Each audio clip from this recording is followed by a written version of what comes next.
Hello everyone, my name is Scott Grether. I'm an assistant professor of sociology at Longwood University, and today I'm going to be talking about how to use PollEverywhere to facilitate student engagement. So there are three things that this video will cover. First is to introduce PollEverywhere. The second is to demonstrate how you can utilize an activity in PollEverywhere to facilitate class discussion. And the third is to review the effectiveness of this activity from one of my classes. So what is PollEverywhere? For those of you who are unfamiliar, PollEverywhere is an online resource that you can utilize in the classroom as a way to stimulate class discussion, as a way to build active learning activities, and an interactive way to engage with your students. I have provided a link to an introductory video on YouTube explaining what PollEverywhere is, how you can set up an account for free, and how you can create some initial activities.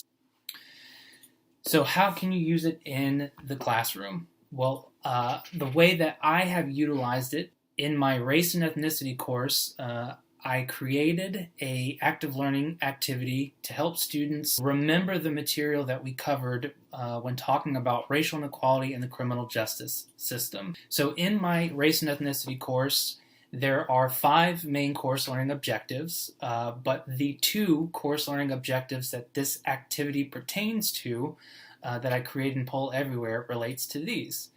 Outline some major empirical findings in social science research surrounding race and ethnicity. So the specific activity is designed to help students recall disparities in the criminal justice system. So you can see here how the specific learning outcome for the unit is connected to the larger course learning objective. Similarly, another major course learning objective is for students to apply sociological paradigms from race and ethnicity to contemporary events in the United States. Well, the second part of my course learning outcome in the criminal justice system is for students to describe how these disparities in the criminal justice system are reflective of a theory called institutional racism. So how did I use PollEverywhere? Well, the activity that I used was a competition feature, which is right here.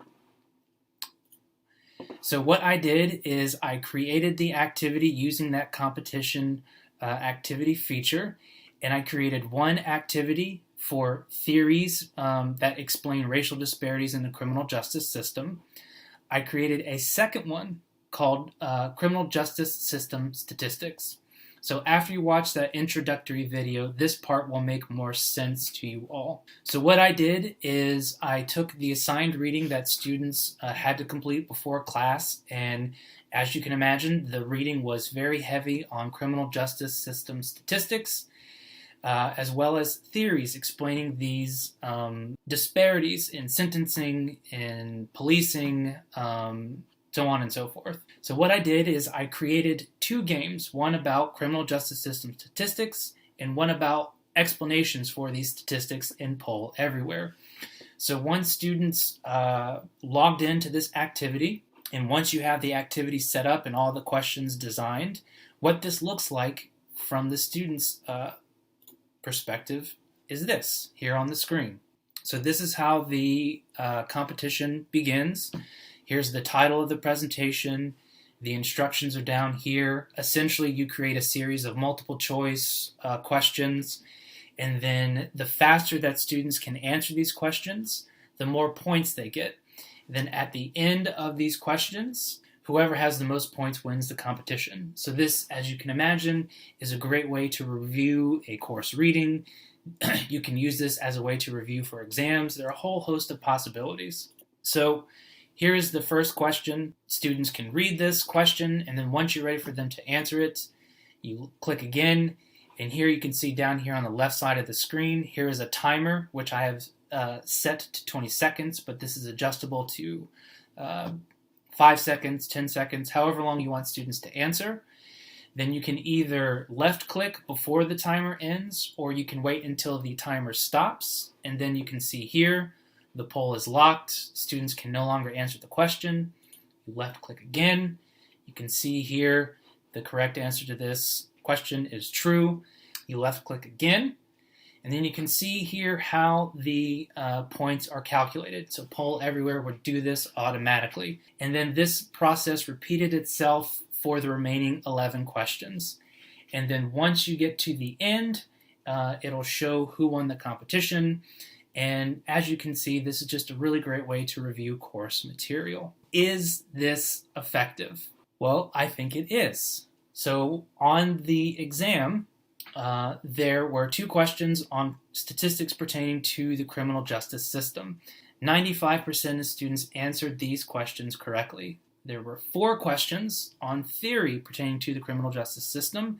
82% of students answered these questions correctly. So this is some evidence that this activity was effective in meeting the learning outcome for the unit on the criminal justice system, as well as some evidence that I'm meeting the larger course learning outcomes. You can also see here from student responses, and so these responses come from the end of course survey that is sent to all students. So these are just 3 responses, but you can see here in general, students really like the use of PollEverywhere. They say it helps to keep them engaged, it helps them to learn the material, it helps to get the rest of the class involved, and they see it as a way to be engaged. So I highly encourage you all to use PollEverywhere.